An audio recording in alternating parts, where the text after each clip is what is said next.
Friends வணக்கம். இன்றைக்கியான nutrition பார்த்திங்கன்னா carbohydrate powder and mineral combo.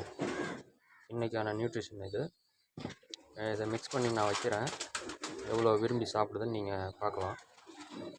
இந்த மாதிரி நம்ம ஒரு நாளைக்கு ஒரு நியூட்ரிஷன் நம்ம கொடுத்துட்டே வந்தோம்னா நம்ம ஹெல்த்து நல்லா டெவலப் பண்ணலாம். நீங்கள் பார்க்கலாம் நம்ம பேர்ட்ஸ் எந்த அளவுக்கு ஹெல்த்தியாக இருக்குதுன்றது இந்த வீடியோவில் நீங்கள் பார்க்கலாம். நம்ம சேனலை சப்ஸ்கிரைப் பண்ணுங்கள். அப்போ தான் நான் கொடுக்குற அப்டேட்ஸ் உங்களுக்கு உடனே வந்து சேரும். நன்றி, வணக்கம். 3, 2, 1